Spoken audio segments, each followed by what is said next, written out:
In this tutorial, we will introduce the so-called modal response spectrum analysis. The earthquake loads in this method are generated according to the dominant modal shapes of the structure. The seismic results of each modal shape are determined by linear static analysis. Design results are obtained by summing up the results of the shapes using a standard method like SRSS or CQC. This kind of seismic analysis supposes the linear behavior of the structure. In this task, the creation of the underlying finite element model will not be presented.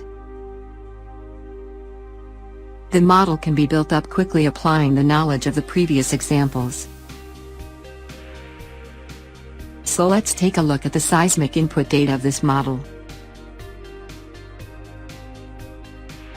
We will have a reference peak ground acceleration of 0.1 g.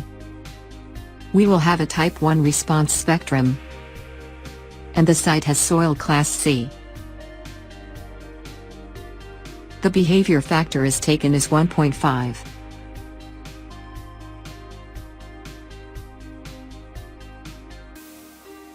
The finite element model will only be described briefly here. This is an office building, which has 5 stories and a ground floor. The structure has reinforced concrete columns and walls, and the reinforced concrete walls provide the lateral stiffness of the structure.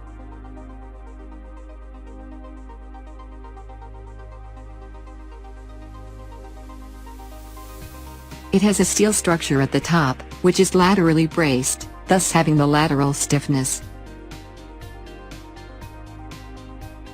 All the dimensions and the cross-sections used in the model can be found in the official step-by-step guiding tutorial of this analysis. The roof slab is only modeled by a diaphragm in the structure to reduce the calculation time.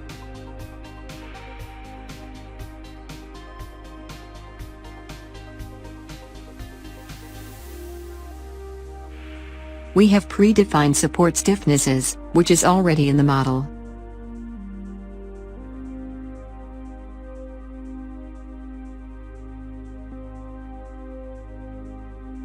And we have previously set up load cases and load combinations.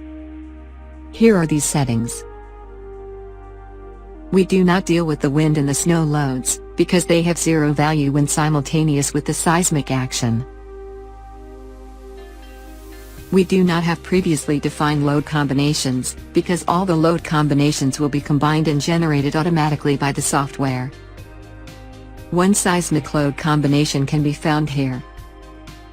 It is required for vibration analysis, which is the first step. But before moving on, we specify the parts in the model according to the floors.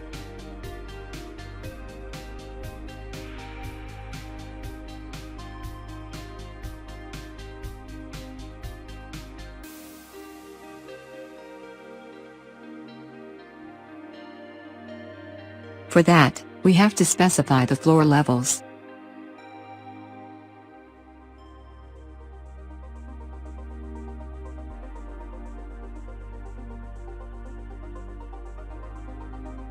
The software automatically detects the ground floor and story 1, 2, 3, 4 and 5, but the roof slab is not recognized, because of only a diaphragm models it. We have to add this diaphragm manually.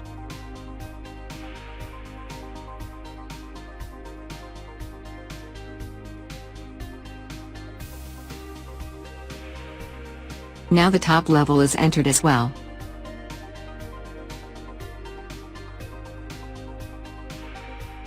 From now on, we can switch from the ground floor to the first story, the second story, and so on, till to the top.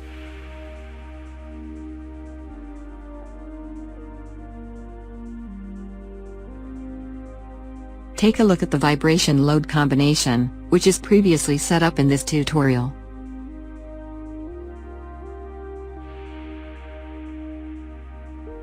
The value is based on this formula, which is the seismic load combination in the Eurocode. According to that, the following combination factors should be used when specifying the load combination.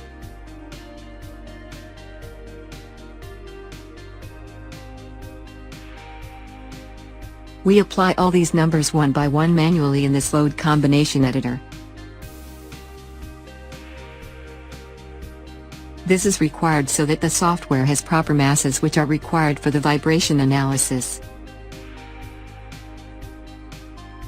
Before running the vibration analysis, we have to mesh our model. We use a general mesh size of 80 cm with a triangular mesh.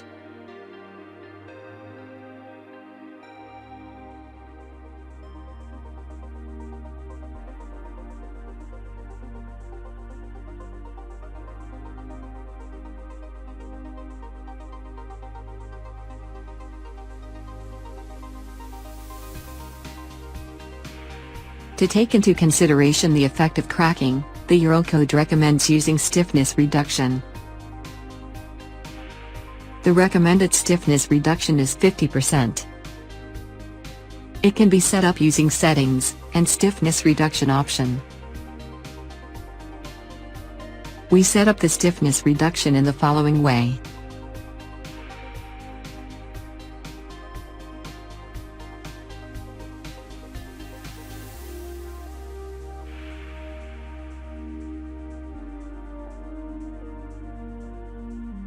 At the Vibration tab, we start the vibration analysis.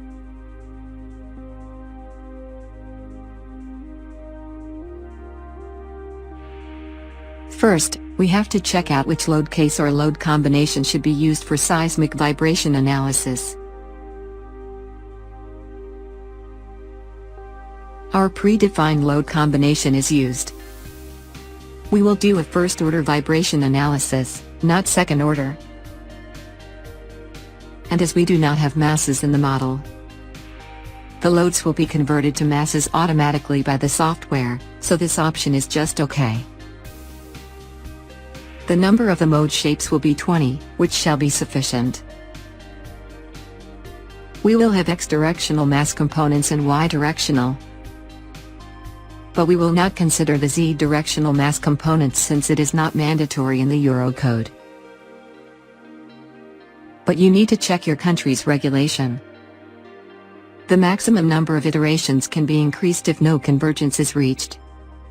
But this shall be okay as a starting value. And as we discussed earlier, the reduced stiffnesses for the supports will be used. There's also the possibility of excluding some masses from the vibration analysis. You can specify to consider only the masses above a certain z height,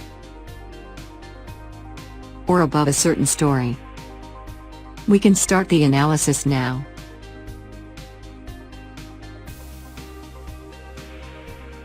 First, we check the vibration modes of the model. This gives information about the possible errors in the model and a brief overlook of the dynamics of the structure, how it behaves, and what its main properties are.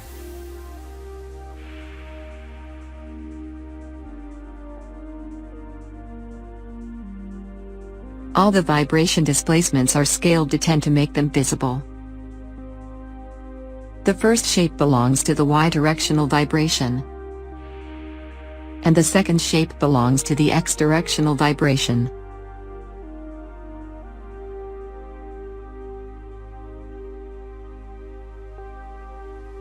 This is the torsional shape, which is scaled to 20 to make it even more visible.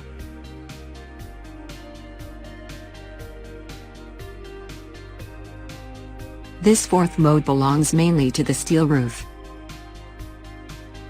This is the status palette on the left. It says that we have performed a vibration analysis with the stiffness reduction. We used the Eurocode, and our analyzed load combination was seismic. This is the name of the manually inputted load combination.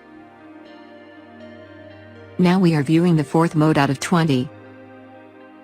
And we have the frequency, the period, the circular period, the Eugene value and the error of the analysis. We have the required number of iterations listed here, and then the modal mass factors.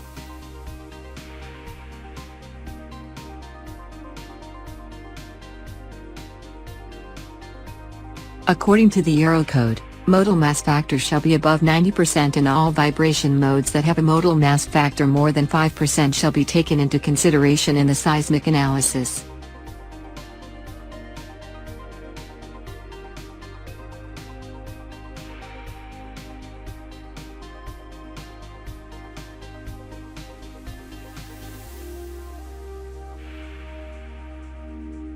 So we want to check the table browser to have a closer look at the modal mass factors, and here we are. We have the 20 vibration modes as 20 rows in this table. We can specify a filtering rule to turn off or turn on mode shapes. And as we can see, a lot of vibration modes are deactivated this way. Only those remain which have a modal mass factor above 5%. And still, we have an overall modal mass factor above 90%. The frequencies table is also available in the table browser so that you can see the fundamental parameters of all vibration modes here listed. Now that we have the vibration results, we can specify the seismic loads. We go to the Load tab and the Load Cases tab.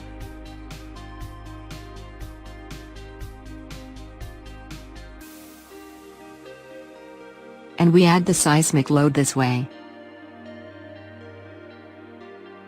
It automatically generates a load case in the X direction and a load case in the Y direction. And a load group is also created.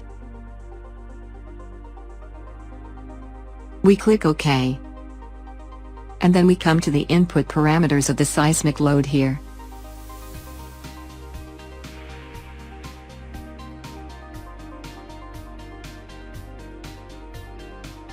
As we have discussed in the beginning, we have a type 1 response spectrum, and the soil type is C. Now we can specify the ground acceleration, which is the right value here, and the behavior factor, which is 1.5. It is the same in X and Y directions, so we don't have to use different behavior factors. These values are the parameters of the design spectrum, which is plotted in this window. And the vertical red lines represent the vibration modes.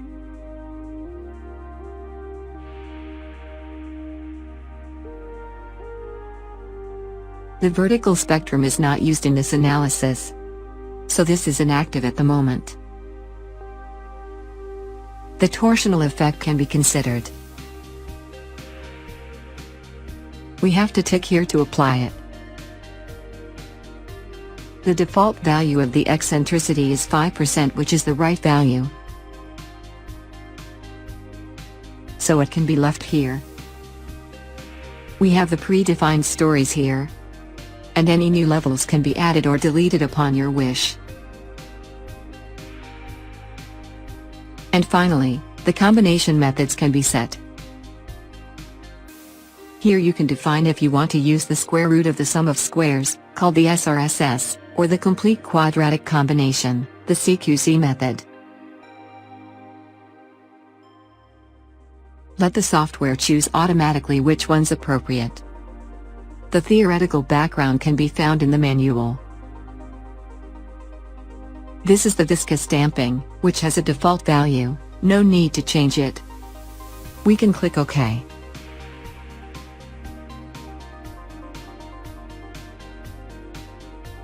We can check the generated load cases. Here we have the seismic load cases, which were made by the software. Let's take a closer look at these. Here we can see the generated concentrated forces on all nodes of the finite element model.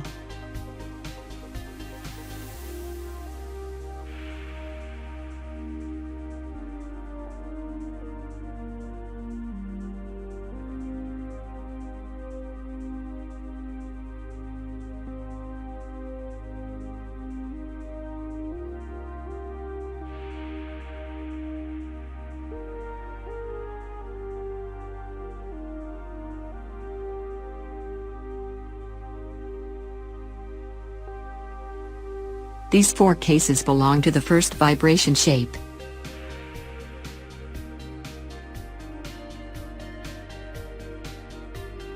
These 4 load cases belong to the second vibration mode. And these 4 belong to the 7th vibration mode.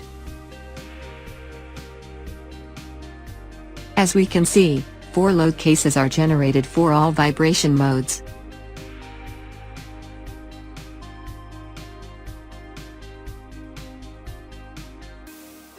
Which are the equivalent forces for the vibration mode in the X direction, in the Y direction. And we have the eccentricity, which is considered in both directions.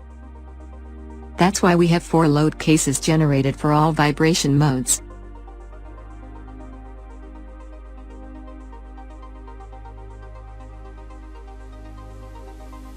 Before running the analysis, we can check the overall input parameters table of our seismic analysis. This can be reached here in the table browser. It can be double-checked, printed, or it also can be added to the documentation. And now we can proceed to the static linear analysis.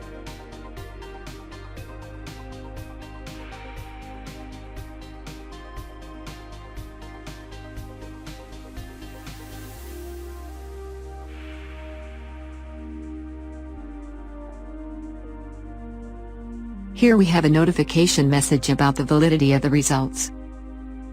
The stiffness reduction was active, but it only represents real behavior of the structure in case of seismic loading. For a regular analysis containing conventional loads, these results are not appropriate. Now we go to the Display Parameters window.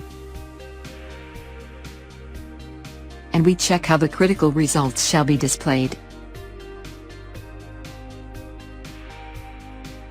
We click here Custom and choose ULS Seismic Combinations. The combination mode will be ULS type, without A and B options. We click OK.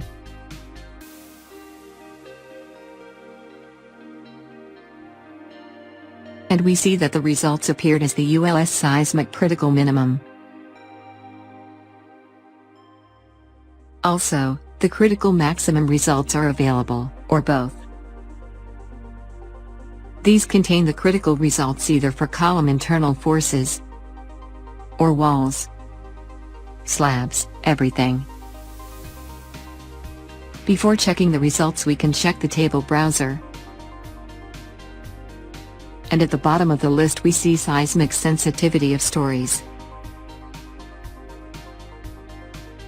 This table is only available if the torsional effect has been considered in the analysis. Here we see the stories, all of them, and the total vertical and the total horizontal forces. The ratio of these forces at each story. This theta value is the so-called plastic stability index, also known as the inter-story drift sensitivity coefficient, as it is called in the Eurocode standard. If this theta value is between 0.1 and 0.2, all the internal forces shall be increased according to the engineering practice to account for second-order effects. At each level, the centroid of the stories is marked by this black symbol and the shear centers are marked with this red symbol.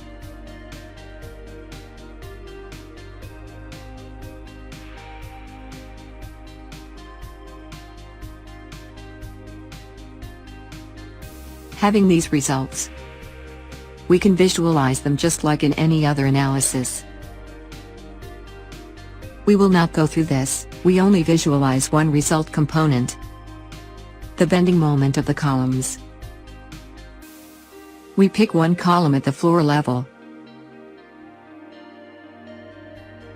And here we have the minimum and the maximum critical moments.